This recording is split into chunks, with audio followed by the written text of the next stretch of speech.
Yes sir. चलिए, तो ये टर्म हमेशा फिक्स रहेगा। यहां वाले टर्म को अगर मैं देखता हूं तो इसमें यहां वाला जो टर्म है ये तो चेंज हो रहा है, मगर 1 - x तो अभी भी कांस्टेंट है, क्योंकि r तो है नहीं इसमें। तो 1 - x को यहाँ पे क्या एज ए कांस्टेंट ट्रीट करेंगे। तो आप देखो r = 1 से लेके n तक का आपने एडिशन करोगे एक ही टर्म को, तो आपको n/1 - x मिलेगा। इसमें आपका 1 - x वाला जो टर्म है ये कांस्टेंट है, तो समीशन आपको जो निकालना है वो x की पावर r का निकालना है। n/1 - x minus 1/x 1 - x।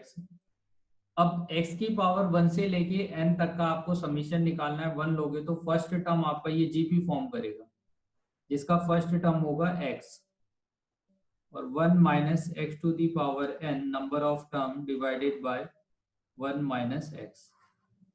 Finally यहाँ से क्या मिला, n/1 - x minus x 1 - x⁴ divided by 1 - x का होल स्क्वायर।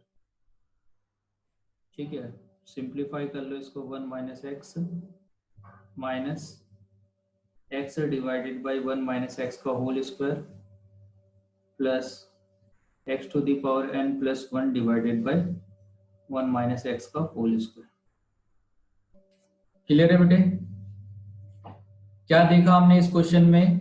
अभी तक का आपने किसी पर्टिकुलर सीरीज दिया था, उसका समीशन निकाला। अब पूरा का पूरा सीरीज ही आपका कोई टर्म हो जाएगा, तो पहले आपको इसको कैलकुलेट करना पड़ेगा, उसके बाद उसको फिर से जाके समीशन निकालना पड़ेगा। आया ना? Second question. सर। हाँ बेटा। सर एक बार ऊपर करना सर। सर इसके अंदर हमने सेकंड लास्ट स्टेप में हमने x ही क्यों लिया सर फर्स्ट टर्म?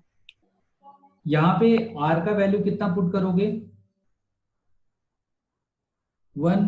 तो 1 पुट करने पे क्या मिलेगा आपको? सर अगर 0 पुट कर ले तो सर? 0 कैसे पुट करोगे बेटे? यहाँ पे स्टार्ट आपने कहाँ से किया है? यहाँ पे देखो ना, ये समेशन कहाँ से स्टार्ट हुआ है हमारा? 1 से हमने स्टार्ट किया है ना, 1 से। Okay sir. एक मिनट, r = अगर 1 करोगे तो आपको फर्स्ट टर्म मिलेगा ना, 0 टर्म तो मिल नहीं सकता।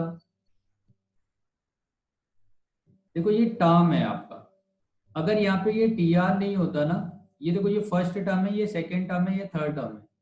ठीक है, अगर इसे टी आर के फॉर्म में रिप्रेजेंट नहीं किया होता तो मैं यहाँ 0 पुट कर देता। समझे? Yes sir. हाँ, मगर अभी टर्म्स की बात कर रहे हैं, तो अभी आपका टर्म 1 से लेके एन टर्म ले रहे हैं, तो 1 से लेके एन टर्म ले लिया।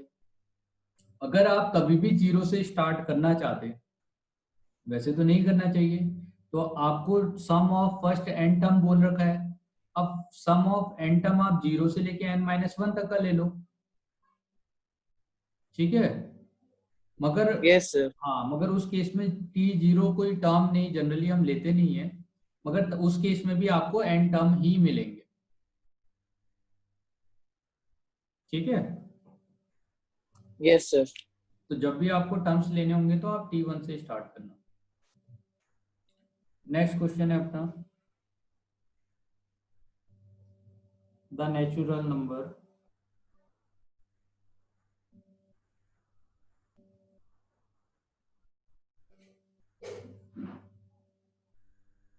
are divided into rows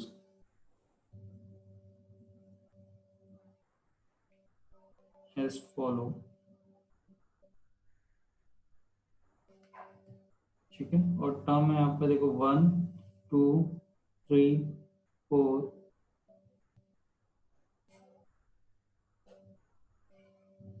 sorry, 1 2 3 4 5 6 7 8 9। ठीक है, और ऐसे करके ये समेशन जा रहा है आपका,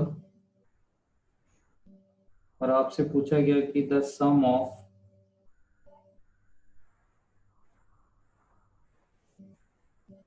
number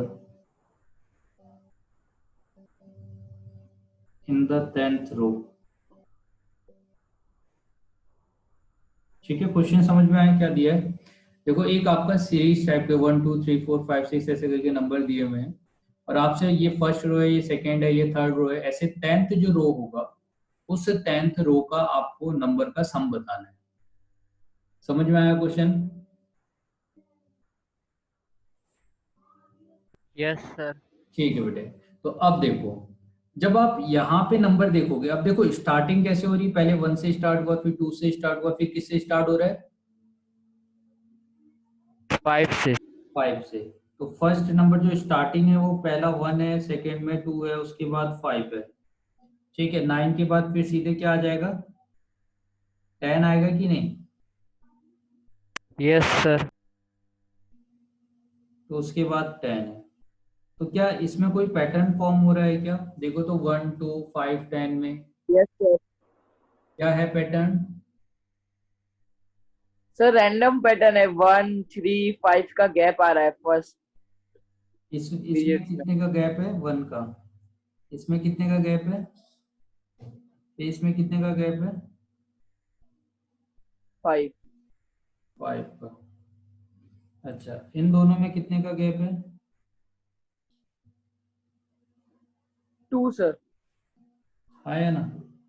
16 के बाद आएगा 17। तो अब देखो इसके बाद अगर 17 आता तो इसके बीच में 7 का गैप होता, मगर इन दोनों के बीच में 2 का गैप होता है क्या? आया ना? Yes sir. चलिए, तो ये जो नंबर आ रहे हैं ना,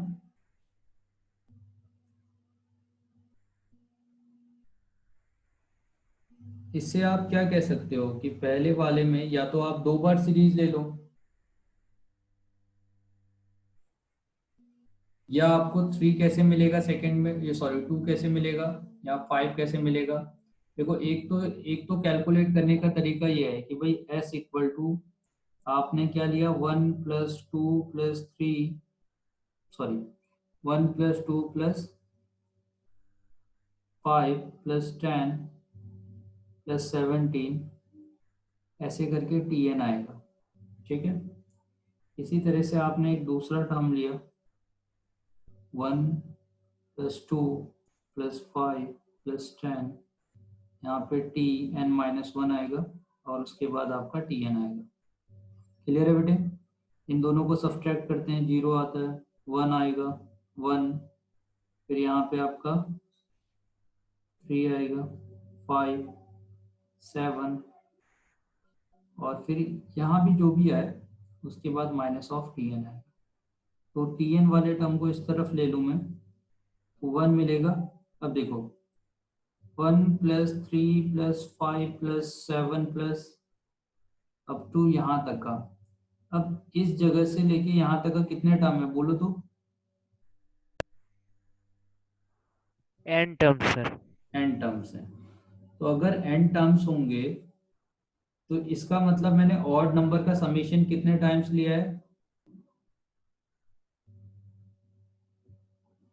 आया ना? Summation of yes odd number sir. क्या होता है? n स्क्वायर होता है। तो इसका मतलब अपना जो tn आ गया वो tn क्या आ गया? 1 प्लस n स्क्वायर। आया ना? s में से s माइनस यस किया। सर। हाँ, तो इसका मतलब जो आप सीक्वेंस निकाल रहे हो, यहाँ पे जो निकाल रहे हो, इसमें आपका जो टर्म्स होगा वो क्या होगा आपका? 1 प्लस n स्क्वायर, है ना?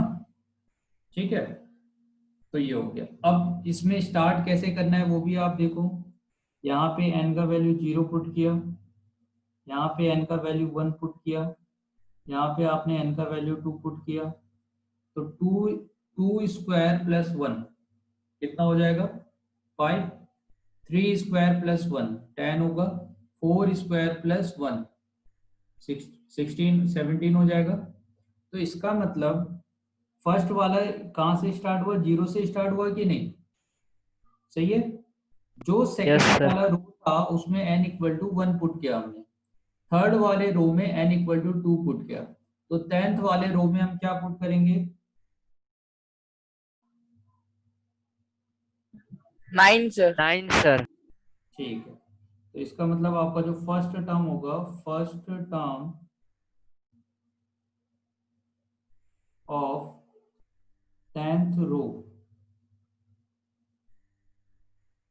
इक्वल टू 1 प्लस 9 का होल स्क्वायर 82, हाँ या ना? क्लियर है बेटा? Yes yes. सर। तो आपको फर्स्ट टर्म तो मिल गया। अब आप ये देखो, इसके बाद जो समीशन आपने ले रखा है, फर्स्ट टर्म में इसमें 1 है, इसमें कितने टर्म हुए?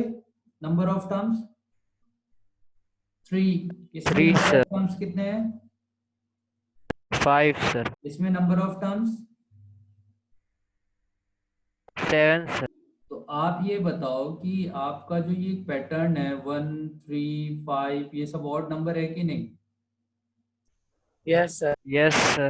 तो फर्स्ट वाले में एक टर्म आ रहा है, इसका मतलब आप ऑड नंबर को कैसे लिखते हो? 2r-1 से, या 2n-1, हाँ या यस नहीं? सर। तो अगर इसमें n का या r का वैल्यू 1 पुट करेंगे तो आपको 1 मिलेगा, इसमें r का वैल्यू 2 पुट करोगे तो 3 मिलेगा। मैंने कहा था ना कि आप 2r+1 और 2r-1 कहाँ पे अप्लाई करोगे? अगर 1 2 3 से स्टार्ट है तब तो ये लोगे, जहाँ पे r का वैल्यू आपने 1 पुट करके स्टार्ट किया हो। अगर आपने r का वैल्यू 0 पुट करके स्टार्ट किया हुआ है, ठीक है, तो आप वहां से ऐसे ले सकते हो, ठीक है, वो आपके ऊपर डिपेंड करता है। बस मुझे ये देखना है कि भाई मेरे 10th वाले रो में कितने टर्म्स आने वाले हैं। जैसे इसमें एक टर्म आ रहा है, इसमें 3 टर्म आ रहे हैं, इसमें 5 टर्म्स आ रहे हैं, तो 10th वाले रो में कितने टर्म्स आ रहे होंगे। अब आप इसको फर्स्ट रो बोल रहे हो तो आपने r का वैल्यू 1 ले लिया भाई, सेकेंड रो बोल रहे हो तो r का वैल्यू 2 ले लिया, इस तरह से लेते हुए जा रहे हो। तो अब जब मैं सेकेंड रो को, हमने r का वैल्यू 2 बोला तो यहाँ से 3 मिला, तो 10th वाले रो में क्या होगा? 10 इंटू 2 माइनस 1, है ना? तो number of terms in 10th रो, तो 10th रो में कितने टर्म होंगे वो कैसे देखेंगे? 2 इंटू 10 - 1, हाँ या ना? Yes sir. यहाँ से नंबर ऑफ टर्म कितने आ गए हमारे? 90 आ गए। तो अब सीरीज जो स्टार्ट हो रखी है वो 82 से स्टार्ट हुई है, तो 82 83 84 ऐसे करके जाएगी, और नंबर ऑफ टर्म इसमें कितने हैं? अप टू 19 टर्म्स तक का, आया ना? तो अब देखो समीशन भी पता है और ये भी पता है, तो हमारा सम क्या हो जाएगा? Sum equal to first number of term n 19/2 2a plus n-1 into d, 19/2 ये 18 होगा,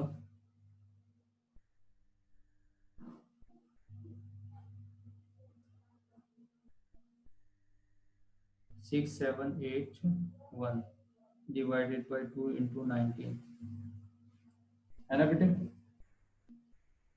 तो यहाँ से ये कैंसिल आउट होगा, 91, हाँ 1729, ठीक है। फिर से हम देखते हैं क्या यस पूछा। सर। हाँ, अब ऐसी सीरीज जैसे 1 2 3 4 दिया आपसे, हो सकता है कि 1 2 3 3 इस तरह से दे दे, बीच के जो नंबर है ये दे ही ना, है ना? तो ये ऐसी सीरीज कैसे भी फॉर्म की जा सकती है, ये सब मिसलेनियस सीरीज में आती है। समझ में आया आपको क्या करना है? आपको सबसे पहले यहाँ से पैटर्न पकड़ना पड़ेगा, आप इधर से पैटर्न पकड़ सकते हो। देखो आपको कुछ करना नहीं पड़ता, ये देखो ये 1 है, ये 2 का स्क्वायर है, ये 3 का स्क्वायर है, 4 का स्क्वायर है, तो 10th वाले में क्या आएगा? 10 का स्क्वायर आ जाता, हाँ या ना? Yes sir. ठीक है, तो आप ऐसे और ऐसे पैटर्न पकड़ के भी उसको कर सकते थे डायरेक्टली। तो उस केस में आपका क्या होता? First term plus last term divided by 19/2, है ना? इस चीज को मैं ऐसे भी लिख सकता था, 19/2 first term plus last term, तो 19 मल्टीप्लाई 182 डिवाइडेड बाई 2, तो इतना कैलकुलेशन हमें नहीं करना पड़ता, हम डायरेक्टली भी कर सकते थे। हाँ या ना? Yes sir. चलिए सर लेकिन आगे हमने बढ़ो। उधर टी एन टर्म हमने right hand side left hand side में ले लिया था, तो फिर हाँ, हमने एन टर्म क्यों लिए उधर? टी एन टर्म, ये जो टी एन है ना, ये टी एन तो मुझे इसका पैटर्न बता रहा है कि इसमें फर्स्ट टर्म कौन सा होगा। देखो पहले मैंने यहाँ पे ये सोचा कि इसमें फर्स्ट टर्म क्या आएगा, तभी तो मुझे पता चलेगा 10th वाला जो सीरीज है वो स्टार्ट कहाँ से हो रहा है।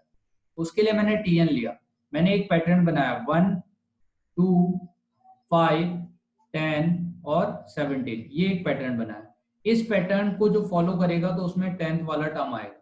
तो यहाँ से जो टी एन आया है वो मुझे ये बता रहा है कि भाई ये जो फर्स्ट वाले टर्म्स है वो इस पैटर्न को फॉलो कर रहे हैं। ठीक है, सर इस वजह लेकिन से अगर हमने लेफ्ट हैंड साइड में ले लिया तो फिर हाँ, इधर समीशन एन स्क्वायर क्यों लगाया, मतलब एन स्क्वायर क्यों लगाया? एन स्क्वायर इसलिए लगाए क्योंकि 1 + 3 + 5 + 7 से लेके ये अप टू एन तक का अगर ऑड नंबर को आप ऐड करते हो तो उसका जो समेशन होता है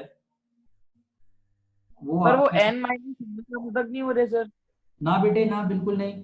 पहले आप ये बताओ यहाँ से लेके यहाँ तक का कितने टर्म है? एन। एन टर्म है। फिर आपने ये वाला टर्म इसके नीचे लिख दिया, अच्छा, और यहाँ से यहाँ तक का लिया, और एक टर्म ये भी तो है। अच्छा 1 2 3 सही है, 1 आया 3 आया, यहाँ से यहाँ तक का आपका n-1 टर्म होगा, है ना? n-1 टर्म होगा 1 सर। 1। फिर अगर 2 पुट करूँ तो सर 2 टू ही सर। मिले। है ना? समझ में आ रहा है? तो इन दोनों में बस हम वैल्यू क्या पुट कर रहे हैं उसका डिफरेंस है। ये सीरीज 1 से स्टार्ट होगी और ये वाली सीरीज आपकी 0 से स्टार्ट होगी। ठीक है, यस क्लियर है सर। बेटे? अरे भाई इसमें बस डिफरेंस इतना ही है ना, n में और n-1 में क्या डिफरेंस है? एक टर्म का डिफरेंस है कि n का वैल्यू मैं कहां से पुट करना शुरू कर रहा हूं, इसके अलावा तो कोई डिफरेंस नहीं है। No sir. हाँ, तो बस इसी की वजह से चेंज किया, तो यहाँ से यहाँ तक का मैंने ये लेके n² लिख दिया। आप n-1 का होल स्क्वायर भी ले सकते हो और n का वैल्यू 1 से स्टार्ट कर सकते हो। ठीक है, yes sir.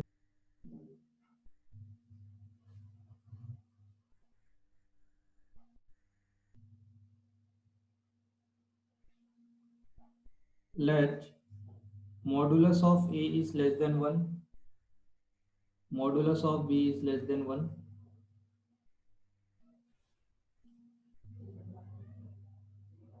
and consider the GP.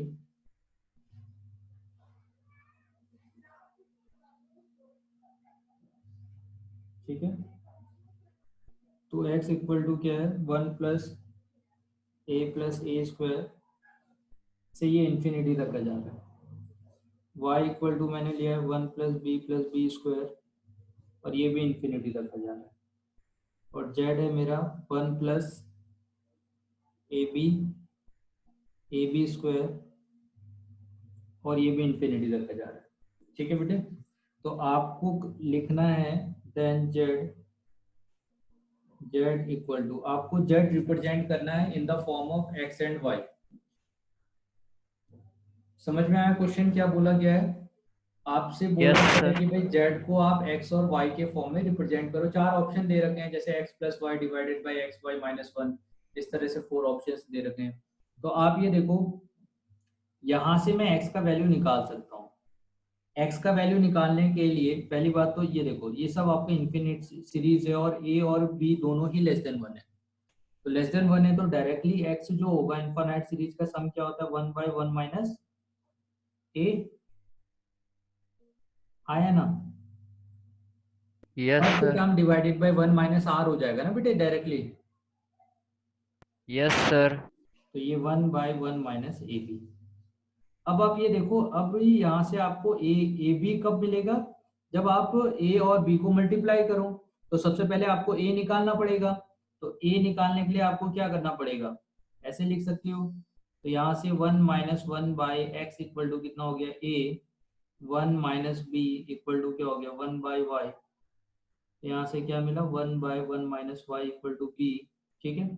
और ए बी को अगर मैं मल्टीप्लाई कर दूंगा तो मुझे क्या मिलेगा 1 माइनस 1 बाई एक्स और 1 माइनस 1 बाई वाई, ठीक है।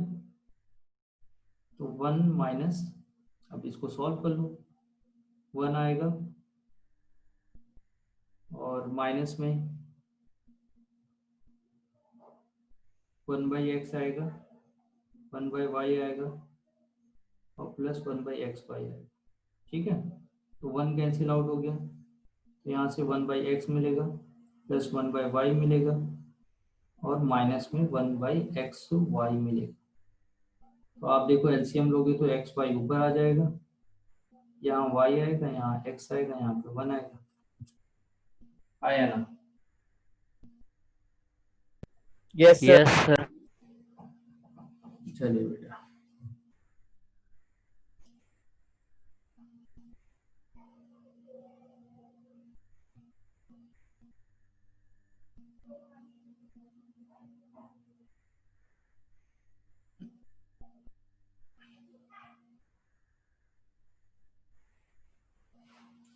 let S be the sum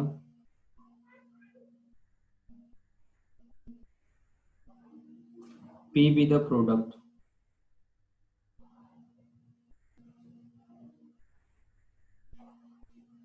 and R be the reciprocal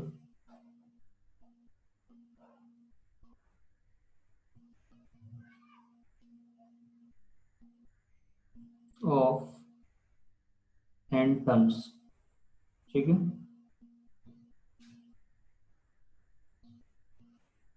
of A GP, then तो आपको तीनों के बीच में रिलेशन बताना है, ठीक है।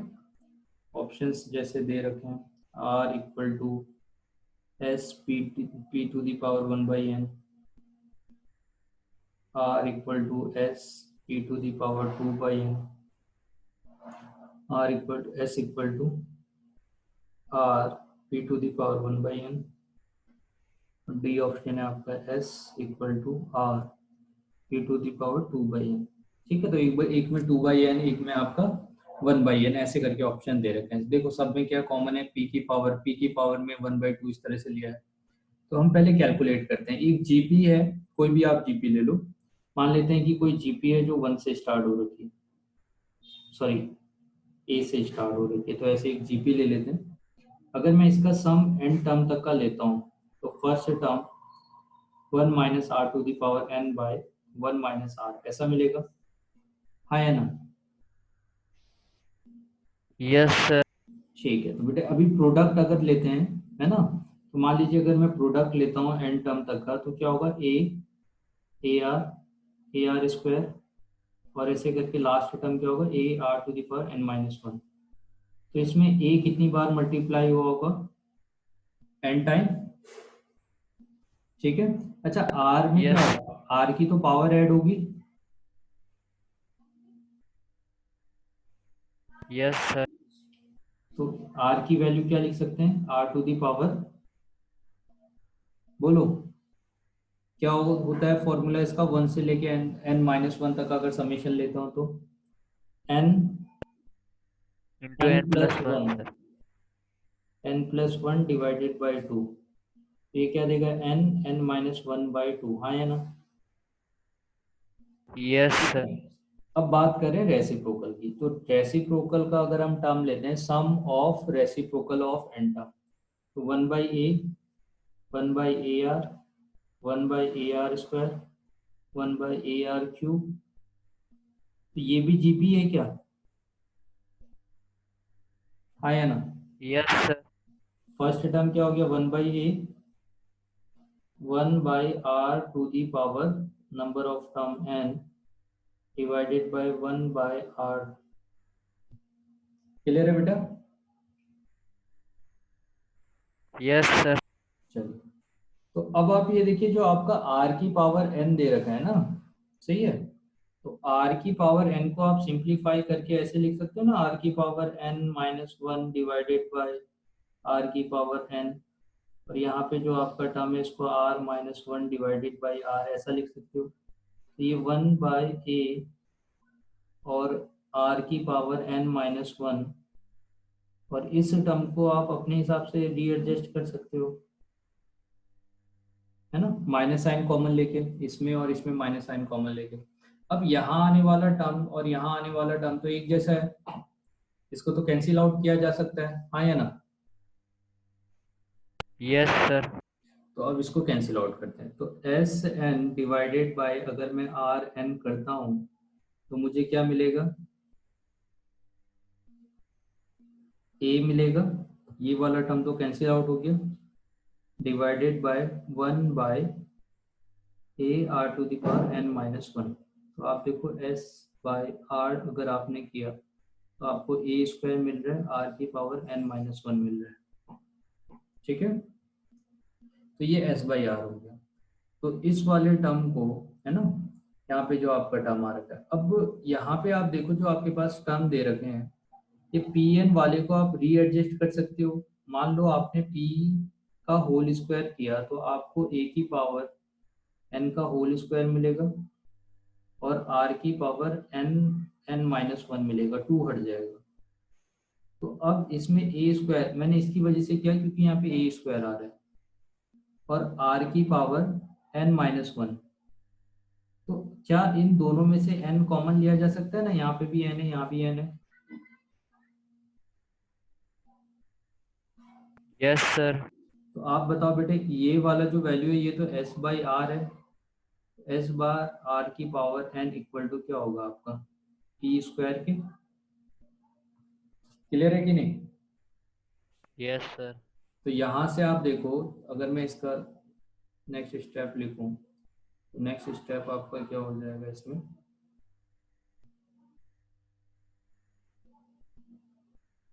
s की power n equal to p square r की पावर n। अब ऑप्शन देख लो, ये सब 1/n के फॉर्म में r और s हमको निकालना है। तो अगर मैं s निकालता हूँ तो s इक्वल टू क्या होगा, p की पावर 2/n और r, है ना, ऐसा है, p की पावर 2/n और r, p की s इक्वल टू p की पावर 2/n और r। ये कौन सा ऑप्शन है, टी सर। बी, ठीक है। तो ये हो गया। अब हो सकता था आपने, जैसे मैंने s निकाला, आप पहले r निकाल सकते थे, r में नहीं आता, ठीक है, समझ में आया। Yes sir. चलिए, तो ये सब हमारे ना प्रीवियस ईयर्स के क्वेश्चंस हैं। सिमिलरली इसी के पैटर्न पे एक और क्वेश्चन है। मान लीजिए कि आपके पास ए बी सी जीपी में दिया, ठीक है।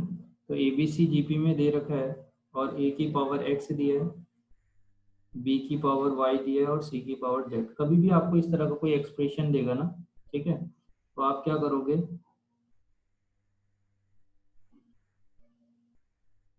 कभी भी आपको ए की पावर एक्स, बी की पावर वाई और सी की पावर जेड इस तरह का कोई एक्सप्रेशन देगा तो आपको इसको कांस्टेंट लेना है सबसे पहले, ठीक। तो आप इस वाले टर्म को कांस्टेंट लोगे, ए की पावर एक्स, बी की पावर वाई और सी की पावर जेड। ऐसा ही हमने सॉल्यूशन ऑफ ट्रायंगल में भी किया था। तो इसको समथिंग के जो आपकी मर्जी हो वो ले लो। तो यहाँ से आप देखो, ए का वैल्यू मिल जाएगा आपको के की पावर 1/x, बी का वैल्यू मिल जाएगा के की पावर 1/y और सी का वैल्यू मिल जाएगा के की पावर 1/z, हाँ या ना, ठीक है। तो अब देखो a b yes c sir. आपको मिल गए, मगर ए बी सी किस में है, ए बी सी किस में है भाई, जीपी में सर। तो बी स्क्वायर इक्वल टू कितना हो जाएगा, ए सी, एसी। बी कितना है, के की पावर 1/y का होल स्क्वायर इक्वल टू के की पावर 1/x और के की पावर 1/z। तो यहाँ से क्या मिलेगा, k की power 2/y equal to k की पावर 1/x प्लस 1/z। अच्छा k तो बेस है दोनों का, अगर k दोनों का बेस है इसका मतलब 2/y equal to 1/x plus 1/z होगा कि नहीं? Yes sir. ऐसा कब होता है? जब x y z किस में हो?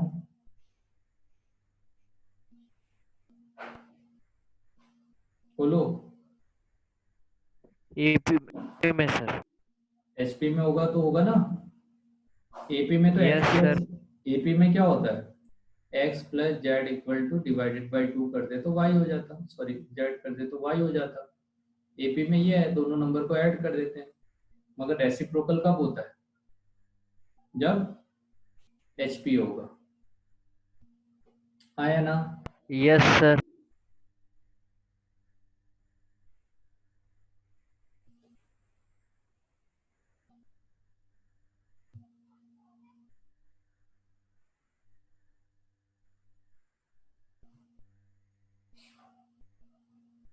ठीक है।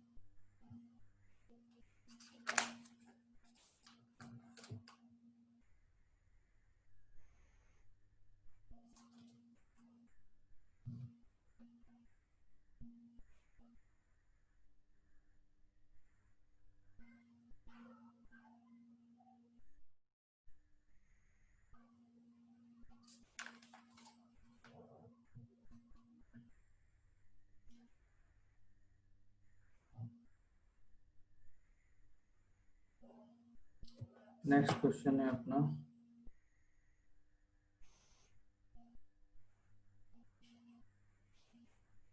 The interior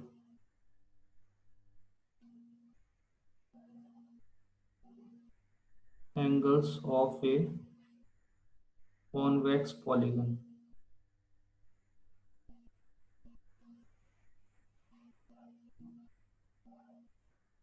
are in AP। ठीक है, the smallest angle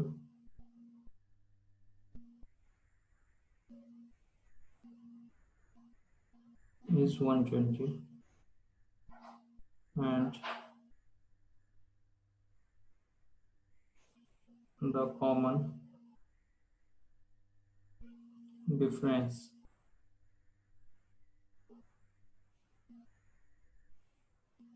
is 5 degree। The number of its side is। ठीक है, अब देखो यहाँ पे दो तरह के पॉलीगन होते हैं, सही है ना? एक तो होता है कॉन्वेक्स पॉलीगन और एक होता है कॉनकेव पॉलीगन। ठीक, कॉन्वेक्स पॉलीगन कैसा होता है?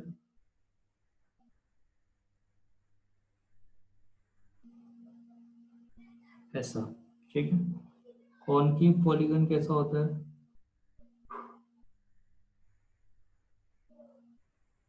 ठीक है, अच्छा यहाँ पे कॉन्वेक्स वाले में देखो, आपका जो इस जगह पे एंगल फॉर्म हो रहा है,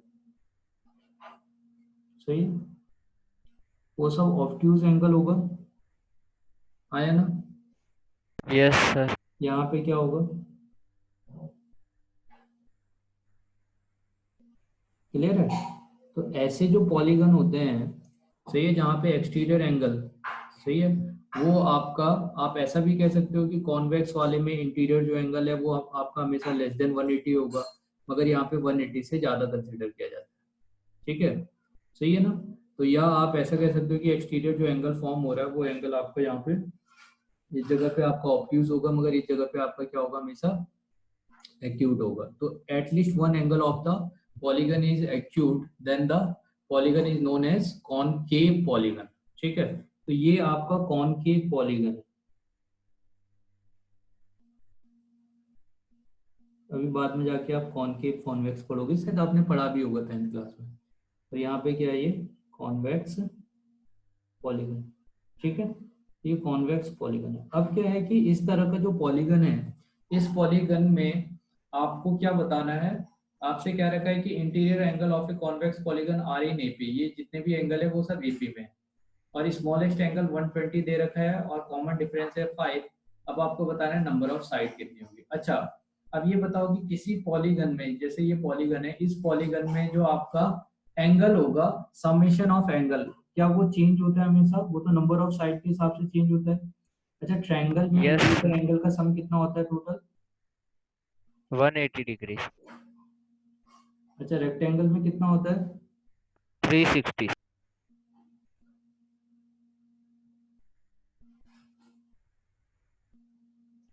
तो इसमें हो गया 360।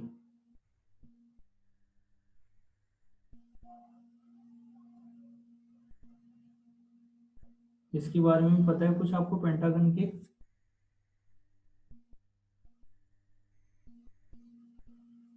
अच्छा, पेंटागन नहीं पता है, हेक्सागन, हेक्सागन का तो पता ही होगा।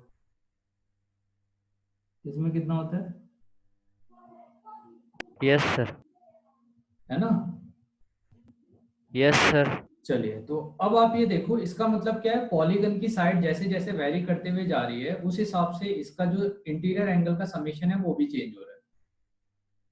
ठीक है, तो वो तो नंबर ऑफ साइड पे डिपेंड कर रहा होगा।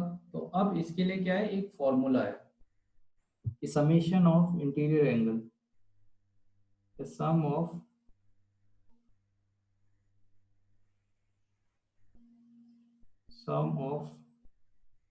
Interior angle of polygon. ठीक है, तो अगर n साइड होगा तो उसे हम n माइनस ऑफ 2 इंटू 180 लिखते हैं। तो देखो इसमें कितना है, 3 साइड है तो 3 माइनस 1 करोगे, 3 माइनस 2 करोगे तो आपको 1 मिलेगा, 180 हो जाएगा। 4 माइनस 2 करोगे 2 आएगा, 2 इंटू 180। 5 माइनस 2 करोगे 3 इंटू 180। इस तरह से आप देखो ये फॉर्मूला लग जाएगा इसमें, आया ना? 6 माइनस 2 करोगे 4 आएगा, 4 मल्टीप्लाई 18, 72 हो जाएगा। ठीक है, तो इंटीरियर एंगल का सम का फॉर्मूला हो गया ये। अब दूसरा हमसे क्या कह रखा है, एपी का यूज करना, कि पहले एंगल है आपका 1820 और उसके बाद 5 एंगल आपका इंक्रीज होते हुए जा रहा है, और इसमें एन साइड मान लेते हैं कि इसमें एन साइड है। ठीक है, तो अगर एन साइड होगी तो इंटीरियर एंगल का समीशन अगर मैं लेता हूं तो n/2 फर्स्ट टर्म, तो 2a plus n-1 into D, और डी की जगह कितना आ जाएगा 5। और ये जो इंटीरियर एंगल का सम होगा वो किसके इक्वल होना चाहिए, n-2 इंटू 180। क्या कहते हो, ऐसा होना चाहिए कि नहीं? Yes sir. चलिए, तो आप देखिए यहाँ से आपको क्या मिला, 2 से 2 कैंसिल आउट हो जाएगा, 120 n हो जाएगा, plus n-1 5/2 equal to n into 180 minus 360 हो जाएगा। ठीक है, तो यहाँ से n आया, n-1 आया, 5/2 हुआ, 60n होगा, माइनस 360 होगा। तो मल्टीप्लाई कर दो आप, 5 देखो कैंसिल आउट हो जाएगा, n-1 बाय 2, 12n माइनस 72। ये n स्क्वायर आया माइनस n, 24n माइनस 144। तो यहाँ से n स्क्वायर आएगा माइनस 25n आएगा, माइनस 144 इक्वल टू 0। अच्छा, इसको हम n-9 और n-16 लिख सकते हैं, हाँ या ना? 16 मल्टीप्लाई 9 ना कितना होता है, यस सर। 4 होता है, या आप 12 मल्टीप्लाई 12 लिख सकते हो, और 12 को आपको, क्योंकि 12 और 12 ऐड करने पे आपका फिर 25 नहीं आएगा, तो इसीलिए मैंने यहाँ से 3 लिया, यहाँ से 3 लिया, उसको 9 बना दिया, और 4 मल्टीप्लाई 4 को 16 बना दिया। तो अब यहाँ से n का 2 वैल्यू आया, एक तो 9 आया, एक 16 आया, है कि नहीं? तो अब देखो, जब आप पॉलीगन बनाओगे तो पॉलीगन में एक बार ये जो कंटिन्यूसली एंगल है वो इंक्रीज होते हुए जाएगा, हाँ या ना? पॉलीगन Yes, में sir. तो आपके इंटीरियर एंगल का सम है वो तो कंटिन्यूसली इंक्रीज होते जाएगा। तो इसमें से दोनों में से जो स्मॉलेस्ट वैल्यू होगा, अगर यहाँ पे इसने 9 n इक्वल टू 9 के लिए, है ना, हम देख भी लेते हैं 9 माइनस 2 अगर हम करें 9 माइनस 2 के लिए 9 माइनस 2 मल्टीप्लाई समथिंग के लिए अगर ये दे रहा है समेशन, सही है कि नहीं? तो इसमें से ये इसका पॉलीगन की जो नंबर ऑफ साइड होगी वो कितना ले लें हम, 9 ले लें, Yes, sir. ठीक है। 16 के लिए भी हम करके देख सकते हैं कि 16 के लिए क्या होता है, आया ना, ठीक है। तो मान Yes, लो sir. कि अगर मैं 16 आपका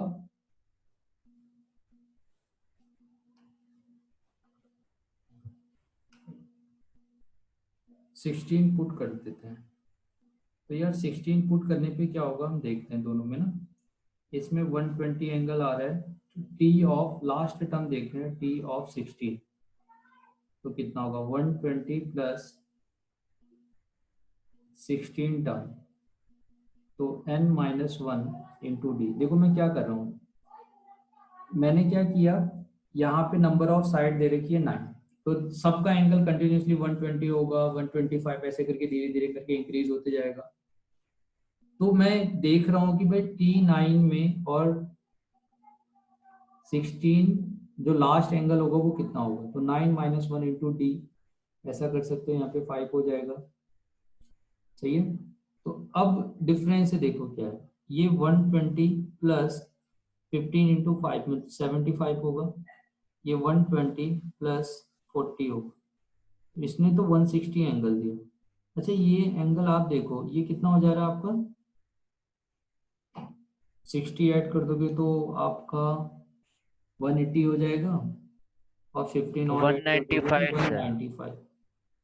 अच्छा क्या कोई एंगल 180 से ज्यादा हो सकता है इंटीरियर एंगल No, sir.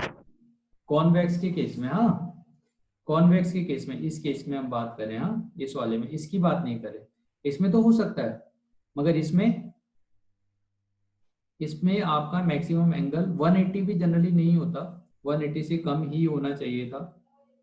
तो जब मैंने 16 देखा तो इस केस में आपका जो एंगल है वो ग्रेटर देन 180 हो जा रहा है, तो उस केस में वो कॉन्वेक्स पॉलीगन नहीं रहेगा। इस वजह से क्या है कि यहाँ पे जो 16 वाला वैल्यू है n इक्वल टू 16, इसको हम क्या करेंगे, रिजेक्ट कर देंगे, तो हमारा आंसर क्या आएगा, n इक्वल टू 9। क्लियर है बेटा, Yes, sir.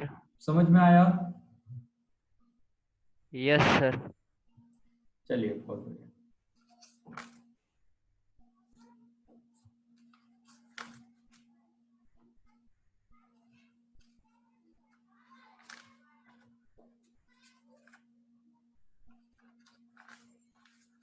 एक ऐसा क्वेश्चन, ये ऐसे क्वेश्चन भी एनसीईआरटी में दिए हुए हैं।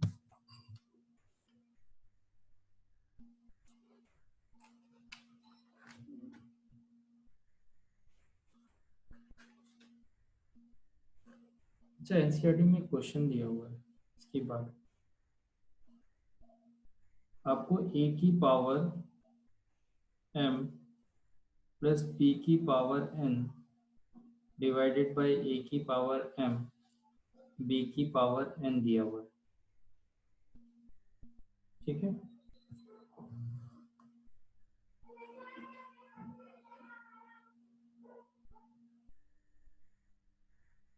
a की पावर m दिया, b की पावर n दिया,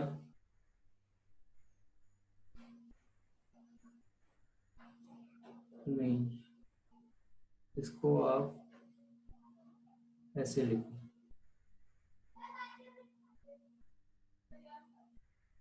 a की power n plus b to the power n divided by 2 a to the power n b to the power n।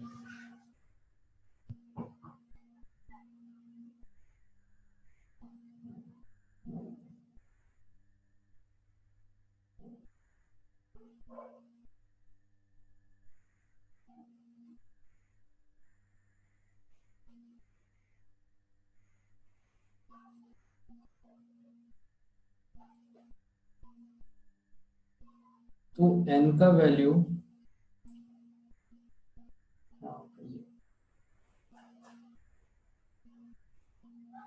चलो मैं क्वेश्चन देखूंगा तो बताऊंगा यार, याद नहीं आ रहा।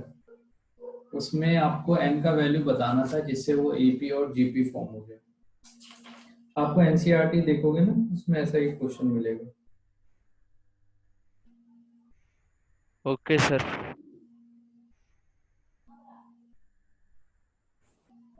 कुछ और करवाता हूँ मैं इससे रिलेटेड।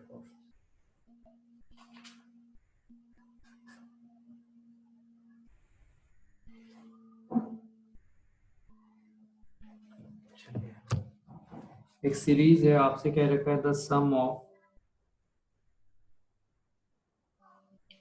50 टर्म्स ऑफ, बता देना अगर मैंने ये क्वेश्चन कराया है आपको तो।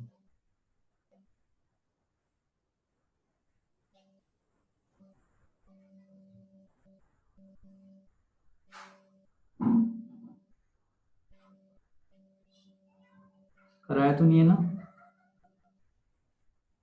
No sir.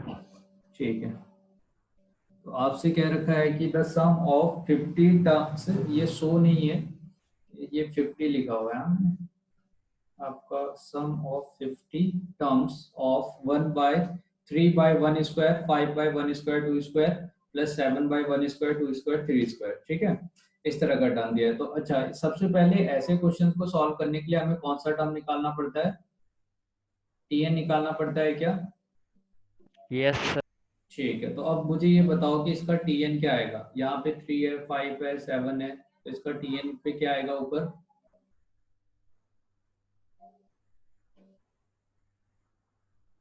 Tn पे ऊपर क्या आएगा बेटे?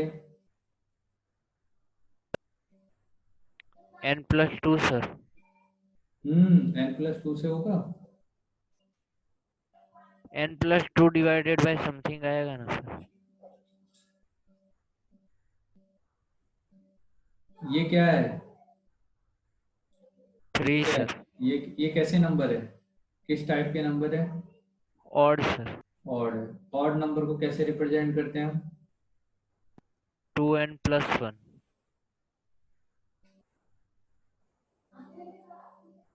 ठीक है, या तो 2r-1 से रिप्रेजेंट करते हैं या 2r+1 से रिप्रेजेंट करते हैं। अगर n का वैल्यू 1 पुट करूंगा तो ये 1 देगा, मगर ये सीरीज स्टार्ट हुई है 3 से, तो ऊपर आने वाला टर्म 2r+1 होना चाहिए कि नहीं, या 2n+1? Yes sir. ठीक है, नीचे तो ये 1 स्क्वायर, फर्स्ट में 1 स्क्वायर है, सेकंड में 1 स्क्वायर 2 स्क्वायर है, थर्ड में 1 स्क्वायर 2 स्क्वायर 3 स्क्वायर है, तो n में क्या होगा? 1 स्क्वायर 2 स्क्वायर 3 स्क्वायर से लेके n स्क्वायर, हाँ या ना? Yes sir. तो इसका अब देखो, यहाँ से Tn वाला जो टर्म होगा वो क्या हो गया? 2n+1। अच्छा, इसका समीशन क्या होता है जो डिनोमिनेटर में टर्म आ रहे हैं? Sir n into n+1 into 2n+1 upon 6। बहुत बढ़िया बेटे, n+1 2n+1 डिवाइडेड बाय 6, तो 6 को ऊपर ले लेते हैं। तो यहाँ पे जो आपका टर्म आ रहा है इसको कैंसिल आउट कर दें, तो ये 6 से डिवाइडेड बाय कितना हो गया? n+1। ठीक है, अच्छा मेथड ऑफ डिफरेंस मैंने बताया था, याद है? आया ना? Yes yes sir. सर।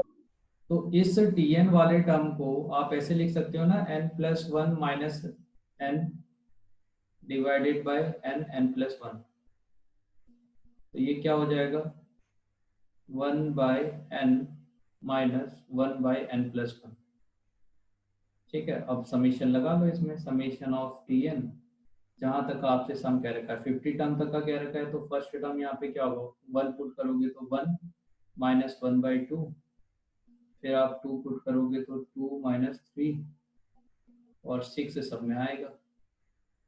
तो ऐसे करके ये टर्म जाएगा, और कैंसिल आउट कैसा होगा देखो, इस तरह से कैंसिल आउट हो जाएगा ना। तो लास्ट में आपका 50 जब होगा तो यहाँ पे 50 आएगा और यहाँ पे 1/51 आएगा। तो यहाँ तक आपके ऐसे करके सभी टर्म कैंसिल आउट हो जाएंगे, तो आपको फाइनली क्या मिल जाएगा? 6 मल्टीप्लाई 1 माइनस 1 बाय 50, तो 51 माइनस 1 हो गया 50 मल्टीप्लाई 6 डिवाइडेड बाय 51। ठीक है, समझ में आया? Yes sir. Yes sir. चलिए, तो इस तरह से आपका आंसर हो जाएगा। इसको भी आप देखोगे तो ये 3 से कैंसिल आउट हो जाएगा। 3 1 जा 3, हाँ सर। 3 7 जा 21, तो 100/17 इज द आंसर।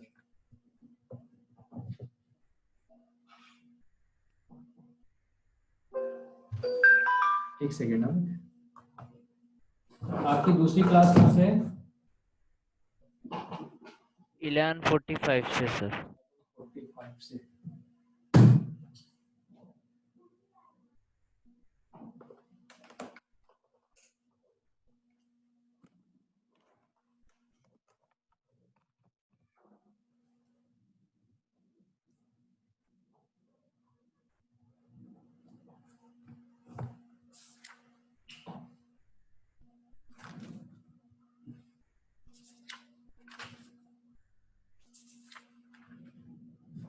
अच्छा, मैं आपको ना सम का एक क्वेश्चन और करवाता हूँ।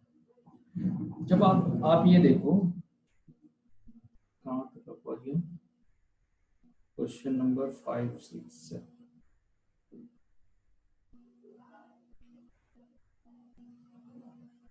क्वेश्चन 8। इसका मतलब तो समझते हो क्या है ये? Sigma sir. हाँ, सिग्मा, या इसको हम सिग्मा बोले या समीशन बोले, ठीक है। जब तक हम सीक्वेंस सीरीज पढ़ेंगे तो हम इसको समीशन ही बोलेंगे, ठीक है। तो मान लीजिए समीशन है, तो समीशन अगर मान लो कि यहाँ पे आर दे रखा है, आर इक्वल टू 1 से लेके एन तक का जाता है, तो आपको पता है ना ये क्या है? n+1/2 आए ना? Yes sir. अच्छा, अगर यहाँ पे 1 होता है और r इक्वल टू 1 से n जाएगा, तो ये कितना है?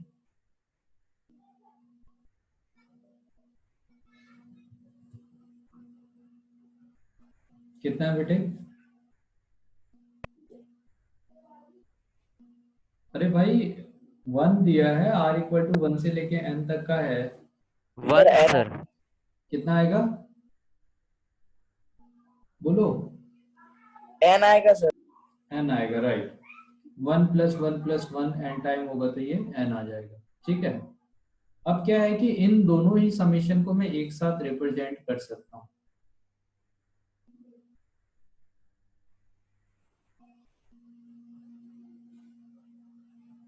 r इक्वल टू 1 से लेके, या आप यहाँ पे इसको ऐसे लिखते हैं, देखो ये 1 कांस्टेंट है ना, तो आपने लिया समेशन यहाँ पे, मान लो p इक्वल टू 1 से लेके p इक्वल टू r, और यहाँ पे लिया आपने r इक्वल टू,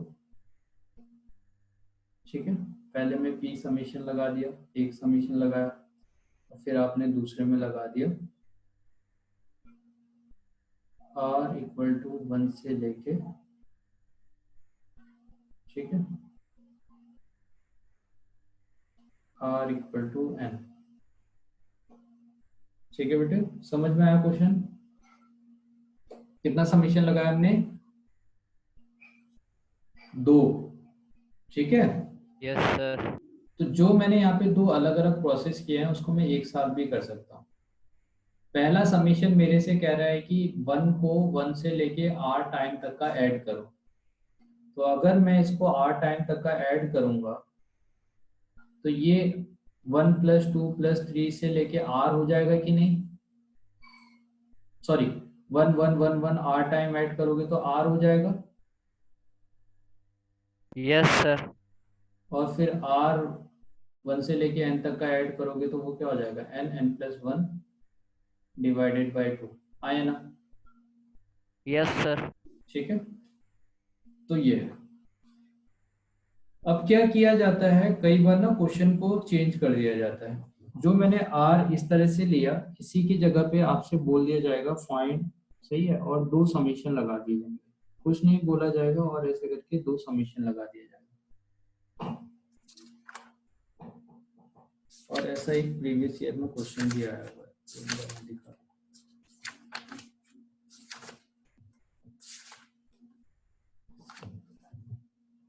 चलिए देख लेंगे, मैं करा देता हूँ।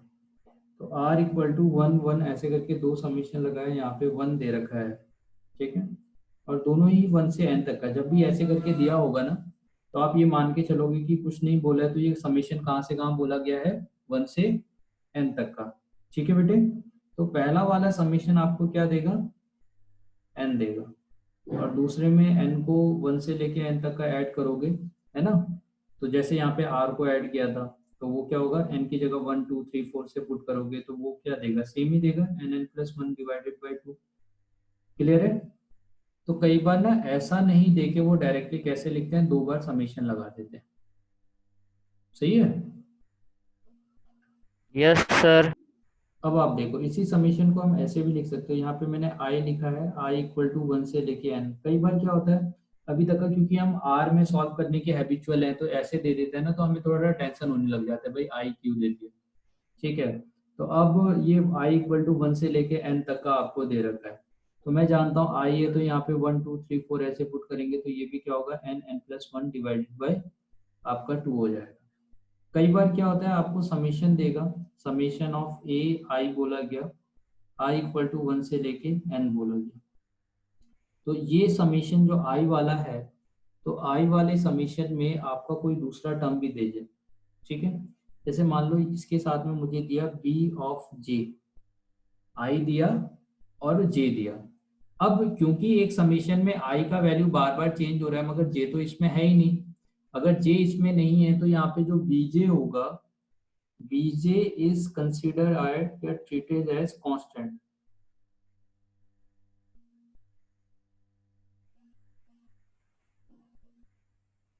ठीक है, bj को हम क्या मानेंगे, कांस्टेंट। अगर ये कांस्टेंट है तो इसे बाहर ले सकते हैं, आया ना। Yes sir. तो आपको बस जो समीशन निकालना होगा वो किसका निकालना होगा, ए आई का। ऐसे अब देखो, इसी के लिए यहाँ पे 2 समीशन आता है, ए आई दिया, बी जे दिया, एक में आई इक्वल टू 1 से लेके n दिया, एक में j से j दे दिया, j इक्वल टू 1 से लेके n। तो अब ये बताओ, पहले वाला तो i के लिए, तो i के लिए तो i आएगा, इस j के लिए यहाँ पे bj आएगा कि नहीं, क्योंकि ये तो यस कांस्टेंट सर। है। क्या मैं इसको ऐसे लिख सकता हूँ, है ना। Yes sir. ये जो भी वैल्यू है, मान लेते हैं कि इसका जो वैल्यू आ रहा है समीशन, वो कोई k टाइप का नंबर आ जाए, तो ये जो k है इसमें तो j आ ही नहीं रहा है कहीं पे, तो ये इसके लिए कांस्टेंट होगा कि नहीं। ठीक यस है, सर। तो ये इसका मतलब क्या है, b1 plus b2 plus b3 से लेके आपका bn तक का, और वो वाला टर्म मल्टीप्लाई होगा a1 plus a2 plus a3 से लेके an तक का। ठीक है, तो आपको इस बात का ध्यान रखना है कि यहाँ पे कौन सा वैल्यू आ रहा है, जो वैल्यू आएगा उसके रिस्पेक्ट में ये आपका सम हो रहा होगा। मान लीजिए मैंने समीशन बोल दिया, समीशन r इक्वल टू 1 से लेके n बोल दिया, मगर यहाँ पे आपका ए आई आ रहा है, तो ये ए आई को एज ए कॉन्स्टेंट ट्रीट किया जाएगा, आया ना। Yes sir. समझ में आया। आप इस चीज पे भी ध्यान दोगे कि भाई ये किसके रिस्पेक्ट में चेंज हो रहा है, अगर ये r के रिस्पेक्ट में चेंज हो रहा है तो यहाँ पे r होना चाहिए, अगर r नहीं है और i टाइप का ऐसा कोई सफिक्स दिया, या तो सफिक्स देना, नहीं देगा तो आप कांस्टेंट लेके चलोगे, r का वैल्यू दिया है तो आप चेंज करोगे, अगर r के अलावा कोई दूसरा कांस्टेंट दिया है तो आप इसे एज ए कांस्टेंट कंसीडर करोगे। Yes sir. ठीक है, तो अब देखो एक क्वेश्चन आपसे पूछा गया था,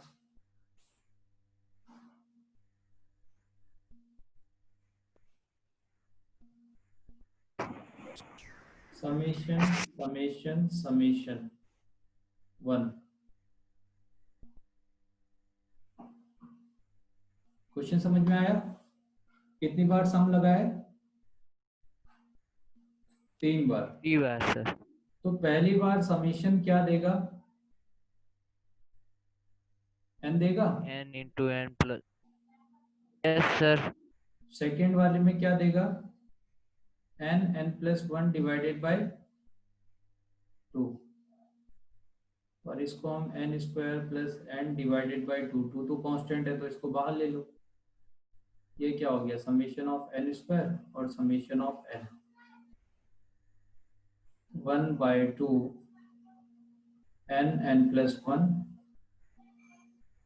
2n plus 1 divided bye 6 plus n plus 1। आया ना? Yes sir. तो ये आंसर हो जाएगा। ठीक है।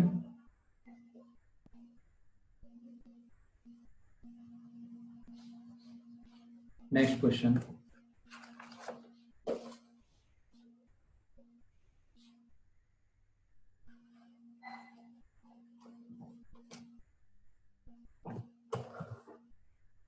Let A and B be positive number. ठीक है, अभी आपको AM, GM, HM तीनों का यूज करना है इस क्वेश्चन में।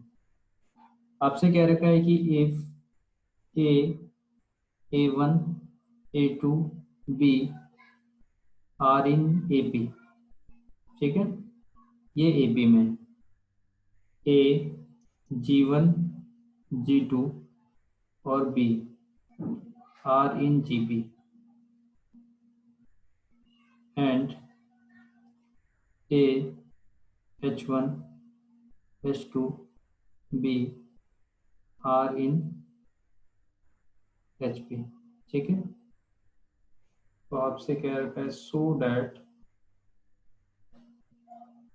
G1, G2, H1, H2 equal to A1 plus A2 by H1, H2।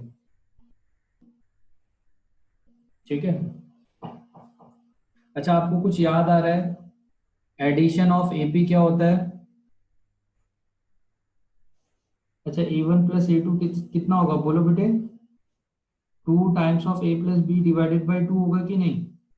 Yes sir. n times of arithmetic mean. अच्छा, प्रोडक्ट ऑफ G1, G2 ये क्या हो जाएगा? Geometrical mean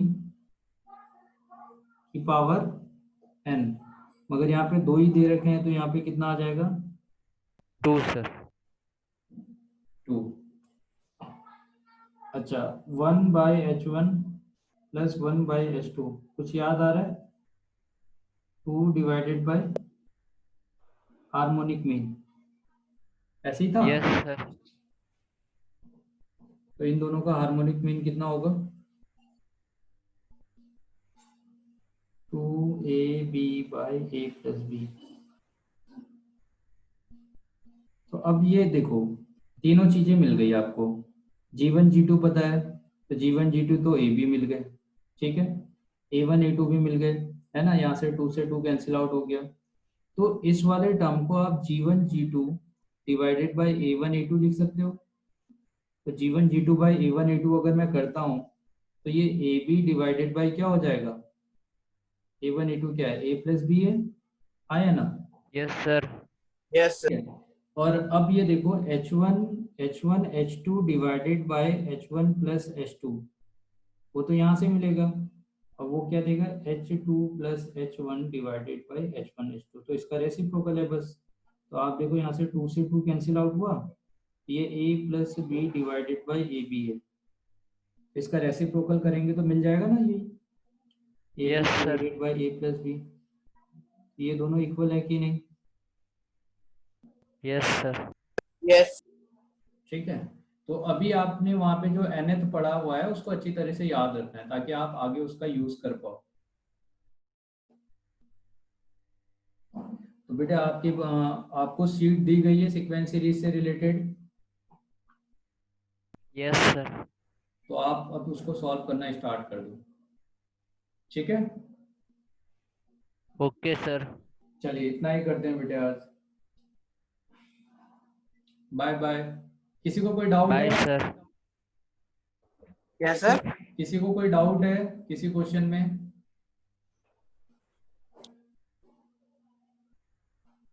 no sir. ठीक है बेटा, डाउट होगा तो या आप व्हाट्सएप पे भेज देना। अब क्योंकि आप एक्सरसाइज आप बनाना शुरू करोगे तो उसमें डाउट आने शुरू होंगे आपके। ठीक है, तो आप वो फिर ग्रुप में भेज देना। ग्रुप में भेजने में फायदा ये है कि अगर कोई दूसरे बच्चे को उस क्वेश्चन का आंसर आ रहा है तो कोई दूसरा सॉल्व करके दे दो। ठीक है, खाली मेरे भरोसे मत बैठे रहना। ये अच्छी बात है कि देखो, जब आप जितना ग्रुप में एक्टिवली पार्टिसिपेट करोगे तो उसमें क्या होगा, जितने क्वेश्चंस आपको टफ लगते हैं या कोई ऐसा क्वेश्चन जो आपने बनाया और आपको लगा कि अरे बहुत अच्छा क्वेश्चन है और इससे आपको सीखने को बहुत कुछ मिला, तो वो क्वेश्चन आप ग्रुप में शेयर कर दो ताकि उससे दूसरा बच्चा भी कुछ सीखे, है ना। तो इससे क्या होगा कि देखो, जब आप पढ़ाई कर रहे हो तो इसमें